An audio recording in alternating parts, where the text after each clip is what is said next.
No vídeo de hoje a gente vai tentar encontrar a melhor forma de escolher bons ingredientes para cozinhar. Se você gosta desse tipo de conteúdo, fica comigo até o final.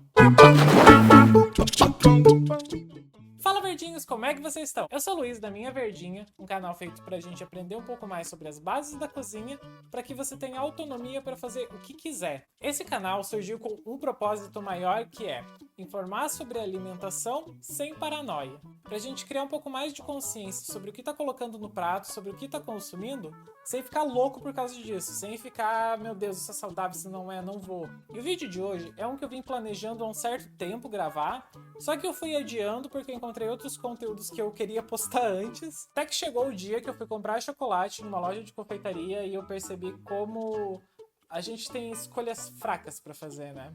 Se você gosta desse tipo de conteúdo, já se inscreve, toca no bongzinho para receber todas as notificações quando eu postar vídeo novo e já curte esse vídeo. Assim o YouTube entende que esse conteúdo é importante e ele vai chegar para mais gente. A gente precisa compreender uma coisa muito básica. Existe uma primeira distinção que a gente tem que fazer para escolher bons produtos, que é o que é alimento de verdade, o que é comida de verdade. Guia Alimentar para a população brasileira define 4 categorias de alimentos. 4. É que uma não é. Começando pelos alimentos in natura, que são aqueles alimentos naturais que existem na natureza que você vai lá, pega e come. Por exemplo, as frutas. Essa banana, por exemplo. A banana que tá aqui na minha mão é a banana que saiu de um pé de banana, não passou por nenhum outro processo além desse. É esse tipo de alimento que vai constituir a nossa base alimentar. Só que pensa comigo, se a gente só pudesse consumir aquilo que planta, não ia ter variedade nenhuma na mesa. A gente precisa da indústria, não só da indústria grande, mas dos pequenos produtores também. A gente precisa de outras pessoas que trabalham nisso, que se dedicam a isso para produzir outras variedades, para a gente ter um cardápio variado. Pega o leite como exemplo. Existe uma grande discussão no Brasil sobre a proibição de comercializar leite cru, porque tem risco de contaminação e tudo mais. Então, esse é um alimento que dificilmente você vai conseguir encontrar in natura. E pela legislação, ele acaba passando por um processo de pasteurização que vai alterar a estrutura dele de forma física. O leite vai ser fervido muito rápido e resfriado muito rápido também. Não só nesse processo, mas em outros processos ele vai acabar perdendo um pouco da gordura e outros componentes, né? Nesse momento, o leite deixou de ser um alimento in natura. Ele se tornou um minimamente processado. É um alimento que pode ser consumido in natura, mas só que pela facilidade, ele passa por algum processo antes para facilitar a nossa vida. O feijão é outro exemplo. Ele, para chegar na nossa mesa, ele precisa ser empacotado, ele precisa ser selecionado. E para consumir, a gente precisa cozinhar. Não dá para consumir feijão cru. Então, esse alimento também é um minimamente processado. É um processo que só tem alguma alteração física nele, não existe nenhuma adição externa ao produto. Agora imagina a seguinte situação. Você está lá no século XVII, no século XVIII, não tem geladeira, não tem refrigerador. Como que você vai guardar a comida para durar o ano todo? O leite condensado surge nesse contexto. O leite condensado é leite misturado com um pouquinho de açúcar que vai ao fogo até reduzir, até evaporar todo o excesso de água. Como tem menos água ali, vai ser bem mais difícil estragar esse produto. E o açúcar também já age como um conservante. Quando a gente tem essa mistura de dois produtos que são in natura ou minimamente processados, o leite, que pode ser in natura, e o açúcar, no mundo ideal é só a cana processada, né? Quando eles se juntam, se torna um alimento processado, que são dois alimentos que existem naturalmente, mas que a combinação não existe. Não existe na natureza leite condensado, mas existe o leite, existe o açúcar. A indústria foi e juntou os dois. Compreendidas essas 3 categorias, tem a quarta, que a gente elimina da dieta, que são os ultraprocessados. São os alimentos que não existem na natureza e que o ser humano foi lá e trabalhou eles de alguma maneira para que se parecessem com comida. Por exemplo, pega uma bolacha recheada e vai ler o rótulo.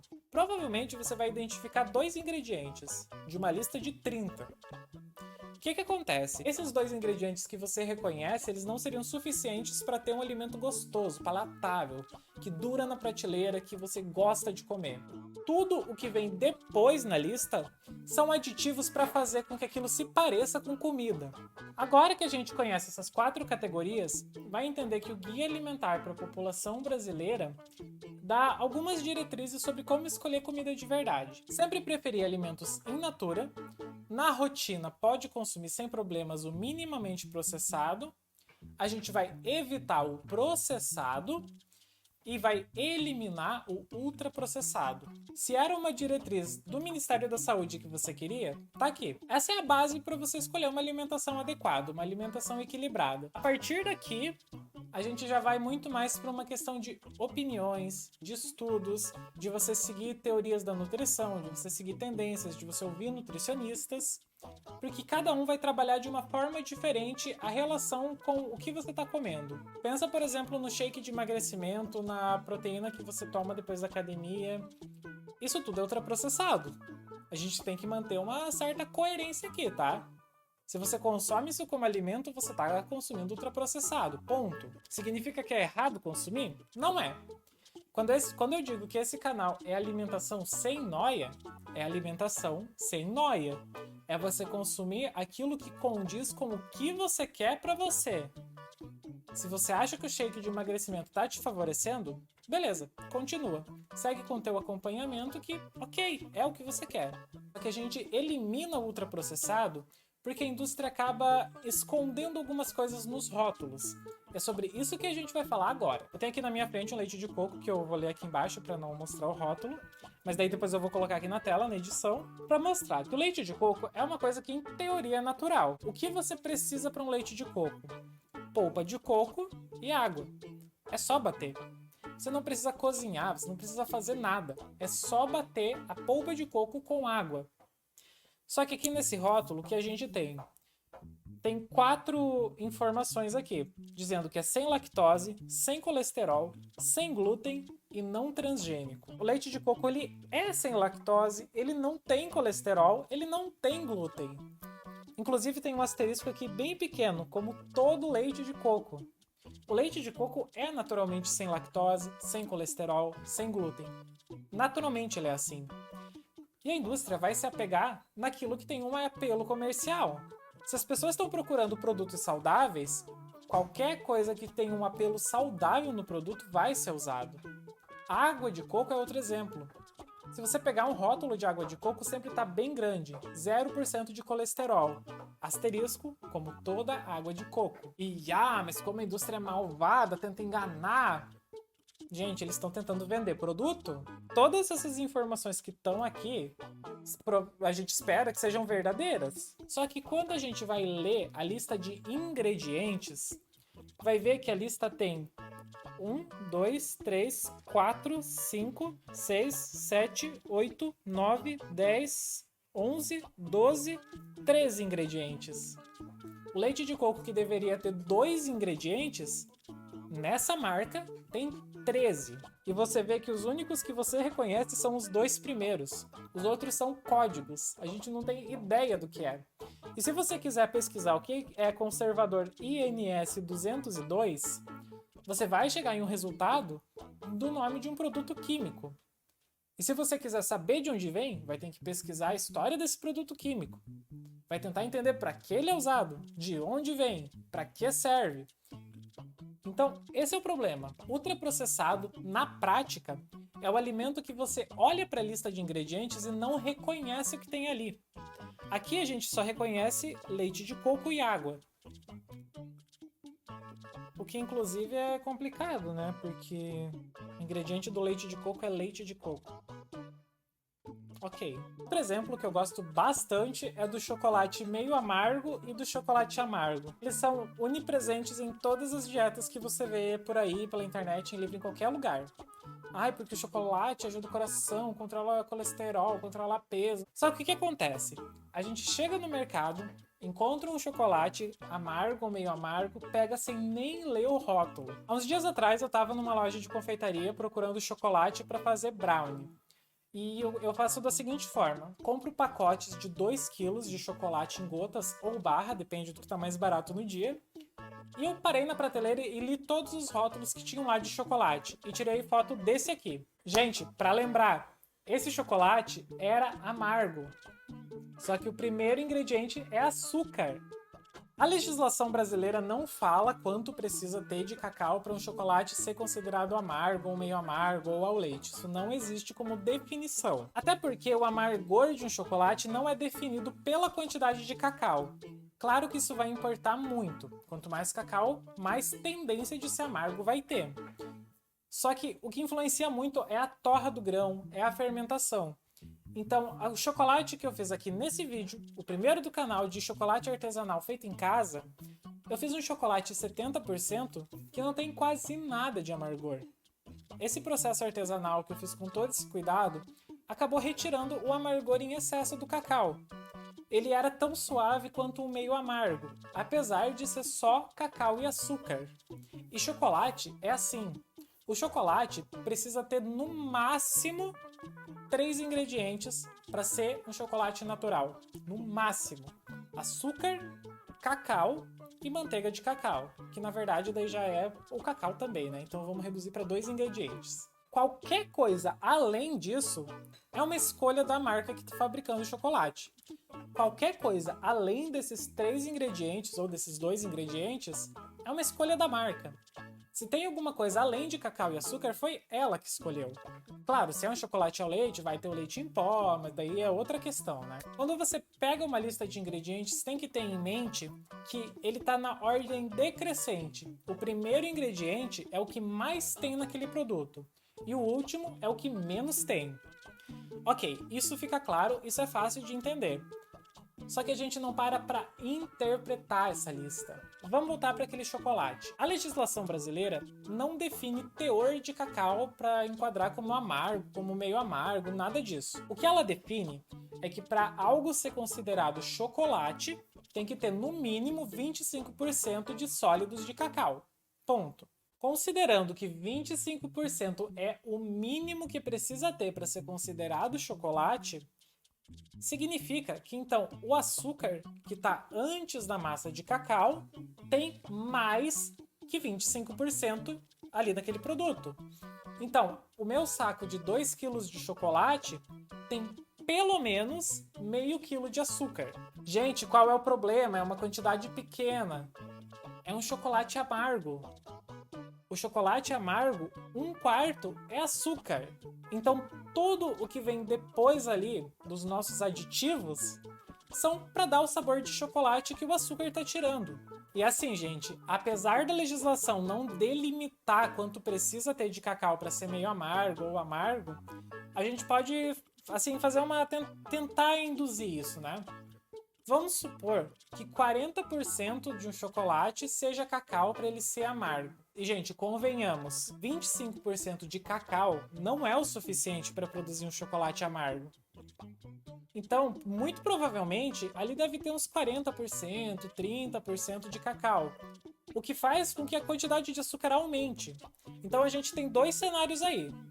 Ou realmente não tem nada de cacau ali dentro, que o açúcar facilmente se torna a maior quantidade, então você não está consumindo o chocolate amargo que a tua nutricionista recomendou, ou você tem um chocolate que realmente tem uma grande quantidade de cacau, mas como o açúcar aparece primeiro, a quantidade de açúcar é ainda maior do que os benefícios que viriam da massa de cacau.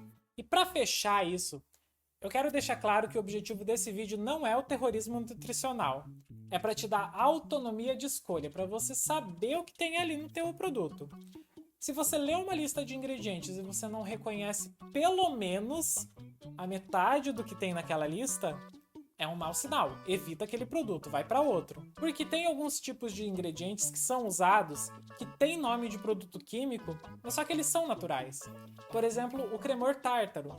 Ele é usado normalmente na confeitaria para estabilizar merengue. O cremor tártaro é um processo natural da fermentação da uva para fabricar vinho. Quando o vinho fica nos tonéis, se deposita uma camada de um pozinho branco no fundo. Esse pozinho do fundo é o cremor tártaro. O problema do ultraprocessado é que ele vai alterar todas as nossas percepções sobre o que é alimento. Pensa, por exemplo, um refrigerante diet, light, que reduz a quantidade de açúcar. Só para deixar claro que o diet e o light não é necessariamente sobre açúcar. Pode ser gordura, pode ser qualquer componente ali que foi reduzido ou eliminado da receita. Nessa versão diet, quando se retira o açúcar, é preciso encontrar outra fonte para que aquele alimento continue sendo palatável. E no caso do refrigerante, normalmente é sódio, porque existem alguns tipos de sais que adoçam a bebida. E perceba mais uma coisa, aqui eu não falei em momento nenhum de tabela nutricional, porque isso não é uma coisa que você precisa parar para ler. A tabela nutricional ela serve sim como um guia quando você está buscando algum objetivo muito específico. Só que você tem que entender que cada corpo absorve os nutrientes de uma forma diferente. Aquela tabela nutricional, ela está padronizada para um tipo de pessoa só. Quem projetou aquela tabela que está impressa no produto, não fez pensando em você. Então pode ser que lá tenha uma quantidade de vitaminas grande, que forneça 90% do que você precisa de consumo diário, ou uma quantidade reduzida de sódio. Mas tem que entender que cada pessoa vai interagir de uma forma diferente com o alimento. Então vai absorver de uma forma diferente. A tabela nutricional na prática, ela não vai te servir para muita coisa. Para o dia a dia não vai te agregar valor. O que te agrega é ler a lista de ingredientes e saber o que você está colocando para dentro do teu corpo. Então, aqui, agora eu vou trazer 5 dicas para comprar melhor. Faça lista de compras. Mas vai faltar alguma coisa. Gente, sempre vai faltar. Sempre vai faltar alguma coisa. Você sempre vai no mercado e vai sentir que está deixando alguma coisa para trás. Isso é normal. Mas faça lista de compras.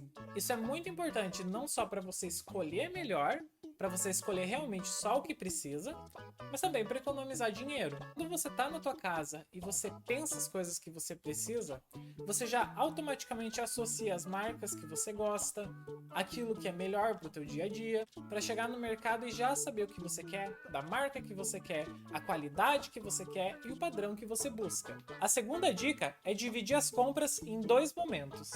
Eu vou falar de comida, né, que é o objetivo desse canal. Vamos fingir que no mercado só vende comida. Divida as compras em 2 momentos. Uma que você vai fazer uma vez ao mês e outro momento que você vai fazer 4 vezes ao mês, ou uma vez por semana. Nessa compra do mês, você vai pegar tudo que é processado ou minimamente processado que dura um mês. Como leite condensado, chocolate, o feijão, o arroz, o açúcar. Esse é o momento para você pegar aquilo que você acredita que vai servir para o mês todo. Essas compras que você faz pontualmente durante a semana são só para repor o teu estoque.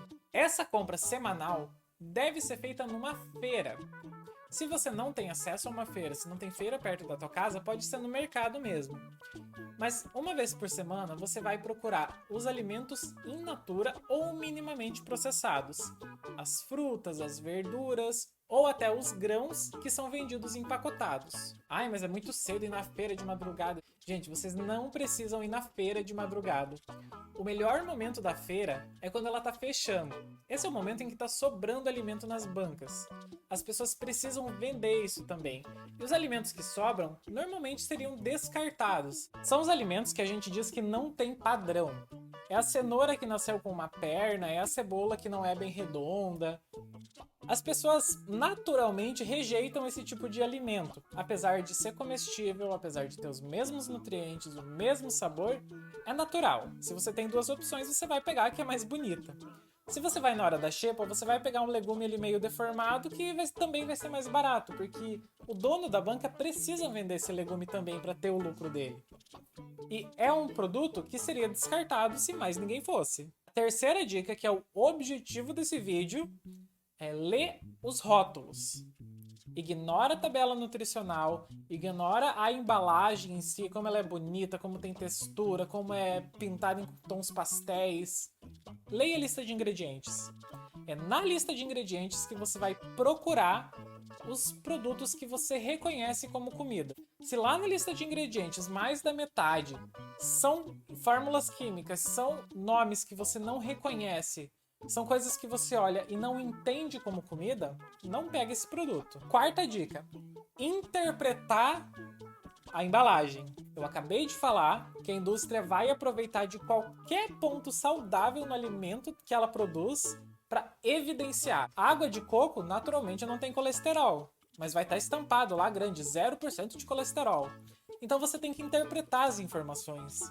Se você está comprando chocolate meio amargo ou amargo e na lista de ingredientes o cacau não é o primeiro ingrediente, é um chocolate bem do fajuto, né? Agora, faz parte da quarta e da quinta dica. Aproveite as marcas próprias do supermercado. Quando você vai na padaria do mercado, por exemplo, vai ter lá várias marcas diferentes de pão. E o pão mais barato normalmente vai ser uma marca própria do mercado. Esse tipo de produto é bom. Claro que você sempre vai ler o rótulo, vai entender como aquilo é feito, mas essas marcas próprias normalmente são feitas na própria unidade que está distribuindo. O pão, você consegue pegar um pão que foi feito na hora, que acabou de ser assado, ou ainda biscoitinhos, bolos, esse tipo de coisa. E ainda tem produtos de marca própria que trabalham em cooperação com produtores locais, principalmente em cidade de interior. Tem lá a senhorinha que faz no sítio o bolo que vende para o mercado, que revende para o consumidor. Só que o importante é sempre ler a lista de ingredientes. Bom, esse foi o vídeo de hoje. Espero que vocês tenham gostado. Se vocês têm alguma dúvida sobre como ler rótulos, sobre como escolher alimentos, deixa aqui nos comentários. Até a próxima e tchau!